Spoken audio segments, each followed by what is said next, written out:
Hello everyone, welcome to my channel. आज हम करेंगे क्लास 8 का chapter 1 that is rational numbers. As we already know that rational numbers क्या होते हैं? The numbers which are in the form p by q where p and q are integers and q should not be equals to 0. Rational numbers are of the form p by q. p and q both are integers and q should not be equals to 0. ये है rational numbers. अब rational numbers की properties discuss करेंगे हम. So properties of rational numbers are properties of rational numbers. First property of rational number is closure. Okay अब closure का मतलब क्या है? क्लोजर से वी मीन कि अगर हम कोई भी रैशनल नंबर को लें और उस पर ऑपरेशंस अप्लाई करें. ऑपरेशंस क्या है? सबसे पहले ऑपरेशंस बेसिकली हमारे पास क्या है? Addition, subtraction, multiplication and division. These are the 4 basic operations. और अब हम इन 4 ऑपरेशंस पे इस क्लोजर प्रॉपर्टी को चेक करेंगे कि ये कैसे अप्लाई होगी. So first is under addition. Addition में क्लोजर प्रॉपर्टी कैसे चेक होगी? फॉर एग्जांपल अगर मैं एक रैशनल नंबर लूँ 1/2 और एक और रैशनल नंबर लूँ 2/2 तो मेरे पास आंसर क्या आएगा? Answer I get 3/2. अब ये भी एक रैशनल नंबर है, ये भी एक रैशनल नंबर है, और जब मैंने इनका सम किया तो फिर से मुझे क्या मिला? एक और रैशनल नंबर. दैट मीन्स जब भी कोई दो रैशनल नंबर्स को हम ऐड कर रहे हैं, again we are getting a rational number. That means that rational numbers जो हैं वो closure property under addition hold करते हैं. अगर हम बात करें सब्ट्रैक्शन की, तो सब्ट्रैक्शन में क्या होगा? 1/2 माइनस 3/2. ये मैंने 2 रैशनल नंबर्स लिए, अब इनको मैं सब्ट्रैक्ट कर रही हूँ. सब्ट्रैक्ट करने पे I get -2/2 and finally -1. So is -1 a rational number? Yes, -1 is a rational number. That means जब 2 रैशनल नंबर्स को सब्ट्रैक्ट किया फिर भी मुझे एक रैशनल नंबर मिला. That means this property holds under subtraction also. So next one is under multiplication. Under multiplication. अब multiplication के लिए कैसे चेक करेंगे? 1/2 into 3/2. What I'll get? 3 into 1 is 3 and 2 into 2 is 4. This is also a rational number. On multiplying two rational numbers, again I am getting a rational number. So हमें तीनों जगह पे rational number को add करने पे भी rational मिल रहा है, सब्ट्रैक्ट करने पे भी रैशनल मिल रहा है, एंड मल्टीप्लाई करने पे भी एक रैशनल नंबर ही मिल रहा है. And last one is under division. अब डिवीजन पे क्या होगा? 1/2 divided by 3/2. So what I get? 1/2 into 2/3 that is 2/6. तो ये भी मुझे एक रैशनल नंबर मिल गया. That means it holds under division also. But no, it's not true. क्योंकि अगर मैं यहाँ पर 3/2 के प्लेस पे 0/1 ले लूँ तो ये भी एक रैशनल नंबर है, लेकिन अगर इसको सॉल्व करेंगे तो मेरे को क्या मिलेगा? 1/0. और 1/0 हमें पहले ही पता है कि it is 1 into 1 is 1, 2 into 2 0 is 0. तो हमारे पास आंसर क्या आ गया? एक नॉट डिफाइंड आंसर आया. डिनोमिनेटर इज 0, और डिनोमिनेटर 0 का मतलब क्या है? कि ये रैशनल नंबर है ही नहीं. सो दो रैशनल नंबर्स को डिवाइड करने पे हमें रैशनल तो मिला ही नहीं. दैट मीन्स इस पे कंडीशन है कि अगर एक्सेप्ट 0 हम कोई भी यहाँ पर टर्म लेते हैं तो इट होल्ड्स अंडर डिवीजन, लेकिन अगर 0 वाली टर्म आ जाएगी तो it will not hold under division. So first 3 के अंडर होल्ड करेगा, लेकिन डिवीजन पे कंडीशन है कि अगर एक्सेप्ट 0 हम कोई नंबर लेंगे तो it will hold, otherwise it will not hold. So now moving on to next property, that is commutative property. Second property is of rational number is commutative.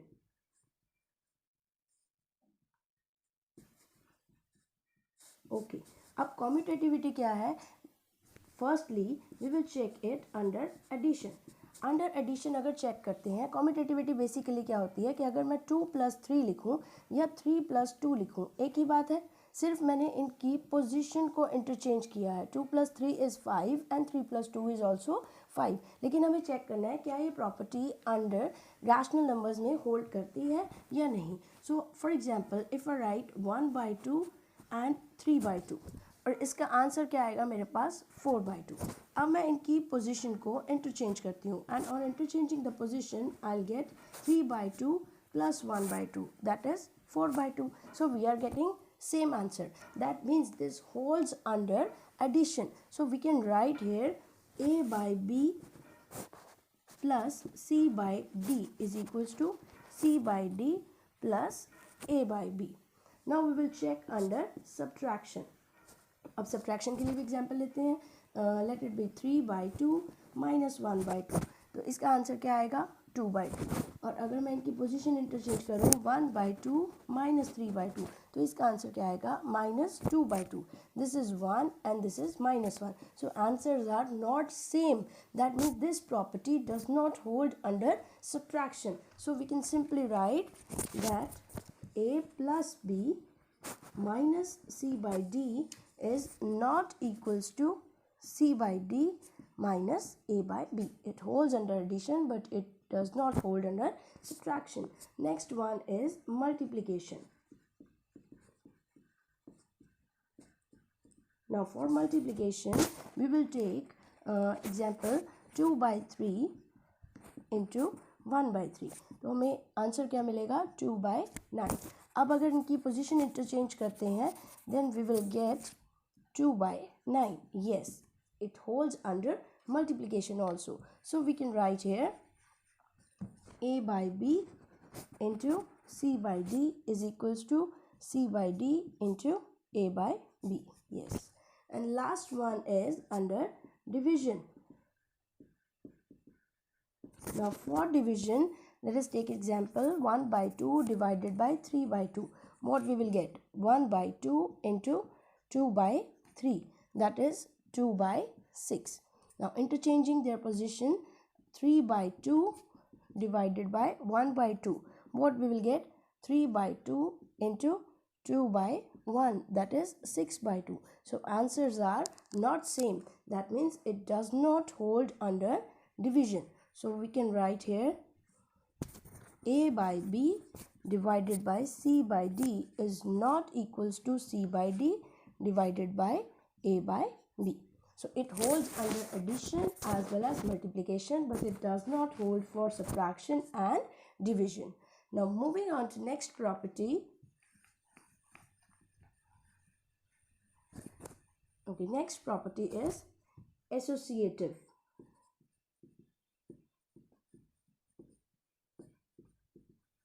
Associative. We will check it under addition. अब associativity में क्या होगा? If I write 1/2 then 3/2 and 4/2. ठीक है, अगर हम यहाँ पर ब्रैकेट लगाएं या फिर फर्स्ट 2 पे ब्रैकेट लगाएं तो हम चेक करेंगे कि हमारा आंसर जो है वो सेम आएगा या नहीं आएगा. एसोसिएटिविटी क्या है? Just change the bracket. पहले लास्ट 2 पे ब्रैकेट लगाया फिर फर्स्ट 2 पे ब्रैकेट लगाया. Let's check the answer. 1/2 plus 7/2 and we will get 8/2. और यहाँ पर देखिए तो हमारे पास क्या आएगा 4/2 plus 4/2, that is 8/2. Yes, we are getting the same answer. That means it holds under addition. So we can write here a by b plus c by d plus e by f. अगर यहाँ पर bracket लगाते हैं so a by b plus c by d plus e by f और bracket यहाँ लगाएं तो answer is same. That means it holds under addition. Next one is under subtraction. So अगर अंडर सब्ट्रैक्शन इसको check करेंगे then सिर्फ sign change होगा. a by b minus c by d minus e by f and I can directly say that a by b minus c by d minus e by f, it will not come out to be same. You can check by an example. आप कोई भी example लेके इसको check कर सकते हैं. This will not come out to be same. Addition पे ही apply होगा but subtraction पे apply नहीं होगा. Now multiplication. Multiplication पे अगर हम देखें तो a by b into c by d into e by f is equals to a by b into C by D into E by F. It holds under multiplication. For example, 1 by 2 into 3 by 4 into 3 by, let it be 7. तो हमारे पास आ जाएगा 1 by 2 into 9 by 28, that is 9 by 56. और अगर bracket interchange करते हैं then it's 3 by 8 into 3 by 7, that is 9 by 56. So yes, it holds under multiplication. And now last one is division.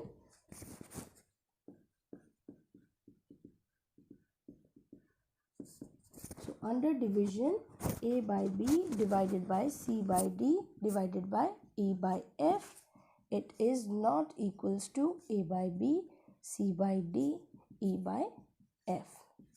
In this case, it is not equal. So it is applicable only in addition as well as multiplication, not under subtraction and division.